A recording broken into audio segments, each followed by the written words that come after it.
అందరికీ నమస్కారం.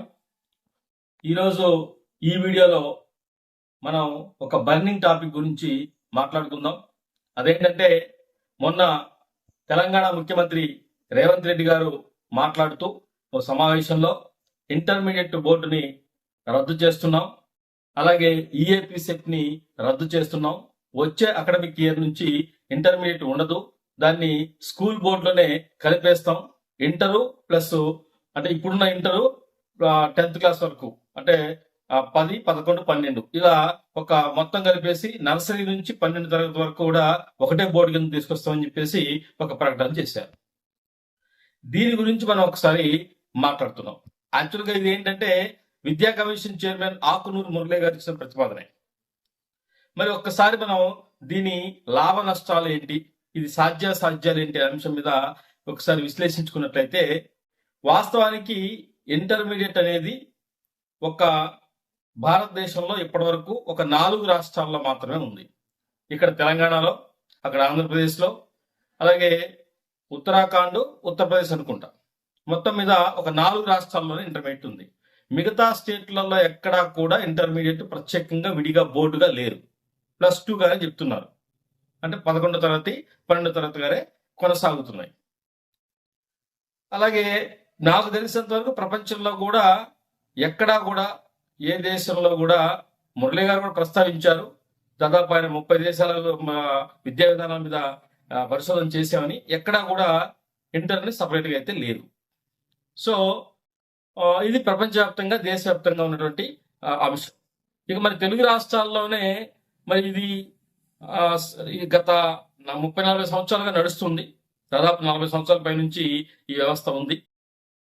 అయితే మరి ఇది లాభమా నష్టమా అనేది ఒకసారి మనం ప్రశ్నించుకున్నట్లయితే, ఒకవేళ ఇప్పుడు ఆయన చెప్పినట్టు మండలానికి ఒక 4 స్కూల్స్ లేదా 5 స్కూల్స్ ఆ మండలాన్ని పెట్టేసి తెలంగాణ పబ్లిక్ స్కూల్ పేరుతో తీసుకొచ్చేసి నర్సరీ నుంచి 12వ తరగతి వరకు ఒకే చోట విద్యని కొనసాగించడం వల్ల కొన్ని లాభాలు ఉన్నాయని చెప్తున్నారు. అవి వాస్తవాలే. డ్రాప్ అవుట్స్ తగ్గటం కానీ, ఒకవేళ ఈ మెయిన్ గా పోటీకి సంబంధించినటువంటి పిల్లల మీద ఒత్తిడి తగ్గటం కానీ ఇట్లాంటివి తగ్గుతాయని చేసి చెప్తున్నారు. దాంతో పాటు ఒక ప్రధానమైనటువంటి లాభం ఏంటంటే ఆయన చెప్పేది, ఇప్పుడు కార్పొరేట్ కాలేజీల పేరుతో ప్రైవేట్ కాలేజీలు రకరకాల రూపంలో పేరెంట్స్ దగ్గర డబ్బులు వసూలు చేయటం, అంటే ఫీజుల రూపంలో భారీ స్థాయిలో ఫీజులు వసూలు చేయటం, అలాగే పిల్లల మీద స్ట్రెస్ పెట్టడం, ఈ 2 జరుగుతున్నాయి. వీటి నుంచి ఒక రకంగా విముక్తి కలిగిద్ది అని చెప్పేసి అంటున్నారు. ఒక రకంగా చెప్పాలంటే మనం మాట్లాడుకుంటే ఒకవేళ ఇంటర్మీడియట్ బోర్డు రద్దు అయితే ఇలా ఒక వేల కోట్ల రూపాయల వ్యాపార సామ్రాజ్యం అది. ఇంటర్మీడియట్ అనేది ఇవాళ ఒక వేల కోట్ల రూపాయల వ్యాపార సామ్రాజ్యం ఈ కార్పొరేట్ కాలేజీలలో. ఇది ఒక్కసారిగా కుప్పకూలిపోయే ప్రమాదం ఉంది. అంటే వాళ్ళు ఆల్రెడీ స్కూల్స్ కూడా వాళ్ళకి ప్యారలల్ నడుపుకుంటున్నారు. స్కూల్స్ కూడా ఇది ఆల్రెడీ జాతీయ విద్యా విధానం ప్రతిపాదనలో కూడా ఇదే ఉంది. జాతీయ విద్యా విధానం 2020 నుంచి ప్రతిపాదన చేసినప్పుడు కూడా ఇలాగానే 12 తరగతులు పెట్టారు. నర్సరీ నుంచి 3rd క్లాస్ వరకు ఒక 5 years, 2nd క్లాస్ వరకు, మళ్ళీ తర్వాత 5+3+3+4 అని చెప్పేసి ఒక విధానం తీసుకొచ్చారు. అది జాతీయ విద్యా విధానం. ఈ జాతీయ విద్యా విధానానికి ఈ ఆకునూరి మురళి గారు తీసుకొచ్చే విద్యా విధానానికి దగ్గర సంబంధంగానే ఉన్నాయి. ఇక ఈ దీనికి ప్రిపేర్ గానే పెద్ద కార్పొరేట్ విద్యా సంస్థలు రెడీగానే ఉన్నట్టు చెప్పుకోవచ్చు, మనం చేసుకోవచ్చు. చిన్న ఇంటర్మీడియట్ మీదనే డిపెండ్ అయ్యి నడుస్తున్నటువంటి మండల స్థాయిలో, మున్సిపాలిటీ స్థాయిలో ఉన్నటువంటి కాలేజీలు అయితే ఇక నడుపుకోవడానికి అవకాశం లేదు. మరి సాధ్యాల్లోకి వెళ్ళినప్పుడు గ్రామాల్లో చిన్న స్కూల్స్ ఉన్నాయి, 10వ తరగతి వరకు ఉన్న స్కూల్స్ ఉన్నాయి. మరి వాళ్ళు అక్కడ దాన్ని +2 గా మార్చుకోగలుగుతారా, 11వ తరగతి 12వ తరగతి ఇవ్వగలుగుతారా అంటే అక్కడ ల్యాబొరేటరీలు ఏర్పాటు చేసుకోవటం, అక్కడ రకరకాల రిక్రూట్మెంట్ చేసుకోవటం, ఆ ప్రాసెస్ అంతా కూడా కష్టతరం అవుతుందని చెప్పేసి కొన్ని విమర్శలు ఉన్నాయి. అలాగే ఈ కార్పొరేట్ కళాశాలలు ఏమంటున్నాయంటే యాజమాన్యాలు అయితేనేమి, వీళ్ళు భారీ స్థాయిలో ప్రైవేట్ విద్యా సంస్థల్లో పనిచేస్తున్నటువంటి లెక్చరర్స్ కి వాళ్ళంతా కూడా భారీ స్థాయిలో నష్టపోతారు. అట్ ద సేమ్ టైము మనకి జేఈ మెయిన్స్ అలాగే నీట్ ఈ 2 కూడా మరి రావడం సాధ్యం కాదు. ఇవి సాధించాలంటే మరి అట్లా ఆ విధానంలో కోచింగ్ ఉండదు కాబట్టి నర్సరీ నుంచి 12వ తరగతి వరకు ఓన్లీ ఇంటర్మీడియట్ టీచ్ చేస్తారు కాబట్టి అక్కడ అవకాశం ఉండదని చెప్పేసి వాళ్ళు వాదిస్తున్నారు.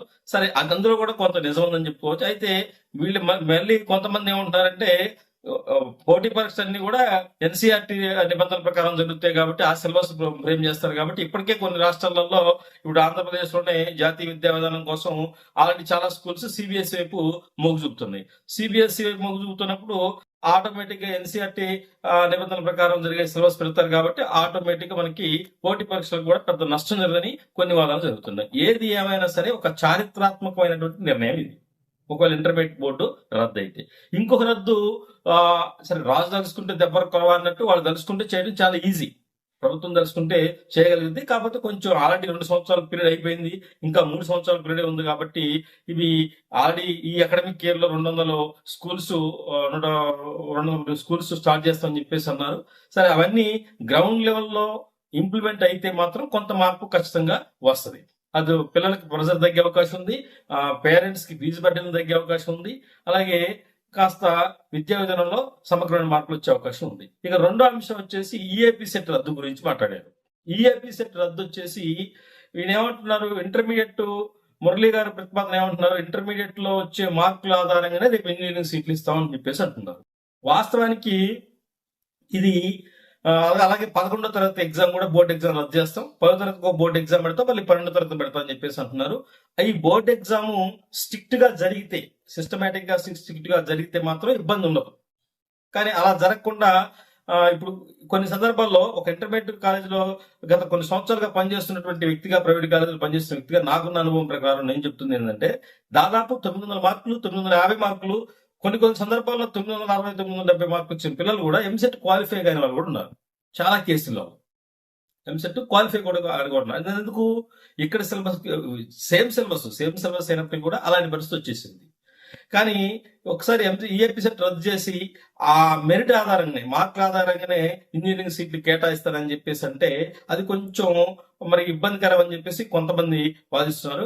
కొంతమంది ఏమో సేమ్ సిలబస్ ఉంటుంది కాబట్టి, అయితే సిలబస్ ప్యాటర్న్ మారుస్తున్నాం కాబట్టి, అలాగే పోటీ పరీక్షలకు సంబంధమైనటువంటి అటు జేఈకి ఇటు నీట్ కి సరిపోయేటటువంటి స్టాండర్డ్ ఆఫ్ సిలబస్ మనం సెట్ చేస్తాం కాబట్టి ఈ పరీక్షలో ఉండాల్సిన అవసరం లేదు, వీటితో సంబంధం లేదు. అలాగే పాస్ మార్కుల పర్సంటేజ్ కూడా, పాస్ మార్కుల పర్సంటేజ్ ఇప్పటివరకు ఎంత ఉంది, 35 మార్కులు వస్తే, 100కి 35 మార్కులు వస్తే పాస్. దీన్ని కూడా 45 మార్కులు పెంచుతాం అని చెప్పేసి అంటున్నారు. అదే ఇక మురళీ గారి ప్రతిపాదన ఏమంటున్నారంటే ఇట్లా 45 మార్కులకు పెంచేసి అలాగే ఎగ్జామ్ కండక్ట్ చేసే విధానంలో మాస్ కాపింగ్ జరగకుండా, అది ప్రాంతాన్ని బట్టి మాస్ కాపింగ్ జరుగుతున్నాయి, అది ఓపెన్ మార్కెట్ లో అందరికీ తెలిసిన విషయమే, బహిరంగ మాట్లాడకపోయినప్పటికీ కూడా ఈ మాస్ కాపింగ్ జరగకుండా టెక్నికల్ గా ఇప్పుడు అడ్వాన్స్ ఉన్న టెక్నాలజీతో మంచిగా స్ట్రిక్ట్ గా కండక్ట్ చేసుకుంటే మనం మంచి గ్రాడ్యుయేట్లని అందించుకోవచ్చు అని చెప్పేసి వాళ్ళ ప్రతిపాదన ఉంది. ఏది ఏమైనా సరే ఇది ఒక మిశ్రమ స్పందన దీని మీద వస్తుంది. ఒకవేళ ప్రభుత్వం మాత్రం డేర్షిప్ తీసుకొని ముందుకెళ్లి ఇంటర్ బోర్డును రద్దు చేసేసి అలాగే ఎంసెట్ ఈఏపీ సెట్ పరీక్షను రద్దు చేసి ముందుకెళ్తే మాత్రం ఇది ఖచ్చితంగా విద్యా వ్యవస్థలోనే తెలంగాణ చరిత్రలో, ఇటు తెలంగాణ చరిత్రలోనే ఒక గొప్ప మార్పుకి శ్రీకారం చుట్టినట్టుగానే అవుతుంది. దాంట్లో లోపాలను సరి చేసుకుంటూ ఇంకా గ్రౌండ్ లెవెల్లో వాళ్ళు క్లస్టర్ ఏర్పాటు చేస్తామని చెప్పి కొన్ని గ్రామాలను కలిపి ఒక క్లస్టర్ ఏర్పాటు చేసేసి మండలానికి ఒక 3 స్కూల్ 4 స్కూల్ పెడతామని చెప్పేసి అన్నారు. ఓవరాల్ గా ప్రైవేట్ స్కూల్స్, ప్రైవేటు కాలేజీలు చేస్తున్నటువంటి కాస్త పిల్లల మీద ఒత్తిడి అంటారా, ఫీజులు పేరెంట్స్ ఫీజులు లాగడం అంట, ఇలాంటి ఒక పెద్ద వ్యాపారం మాత్రం గట్టిగా దెబ్బతినే అవకాశం ఉంది. ఆ సంకేతం ఇస్తున్నారు.